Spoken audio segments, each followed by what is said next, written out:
Yo, what's going on, guys? Nizion here, bringing you another FIFA video on the channel. Now in today's video, I'll be talking about the transfer market. But before I get started, if you guys aren't new to the channel, like I always say, hit the subscribe button and turn on notification to keep up to date with all the quality gaming content under 10 minutes.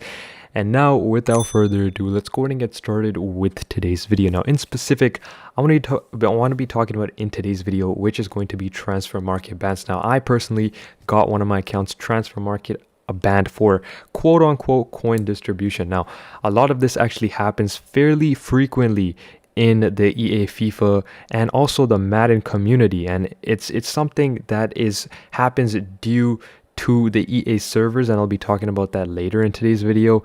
But if you are or have been transfer market banned, I want to let you guys know that there's a very limited chance for you to actually get your account back unless you are a very popular or reputable content creator that has connections with actual EA Sports FIFA employees, which is pretty unfortunate, you know. So if you're here for some sort of bypass or maybe a way that you can get access to your market, I would just recommend waiting for the next year or FIFA 23, whenever that's going to come out, because then you will get re-access into the market and etc. So it's a full year ban is how long this transfer market ban does permanently last. And obviously you'll see on the screen right now what I'm talking about. You'll see obviously an alert, as well as on your email address you should see that it'll tell you that you've got your your account flagged for a certain coin distribution or something, and then you should be blocked from the market until the rest of the year. This is something that I want to be talking about, but firstly I want to get out the way is some of the positives that come out of this. Now,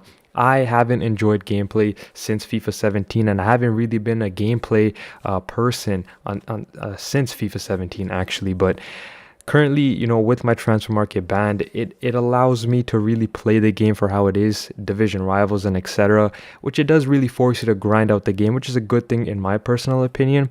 But that also makes it so that if you want to get some good players out of your rewards or whatever, you're gonna have to get higher divisions, or if you have enough coins, maybe do well in FUT draft as well. That is something that you'll need to do if you are even a half decent or good player, if you think that of yourself.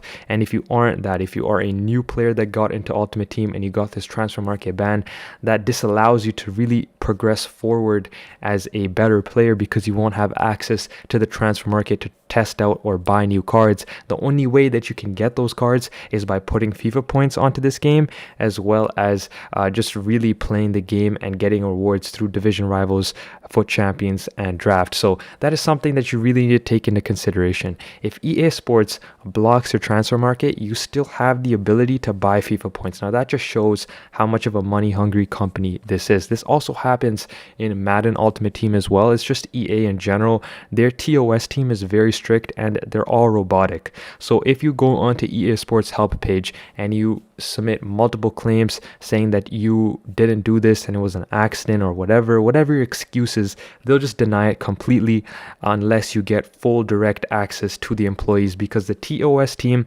detects it through their servers and they'll just follow their servers. So what that means is if you send in a claim saying that you didn't do this, it's a mistake, they wouldn't even look at it. They just copy paste a message saying that unfortunately we've investigated your whole account and we can't do anything further about this. Please don't contact us about this issue. And they'll say that over and over again, and they don't want to help. You know, that's just how it is. That's just how they are.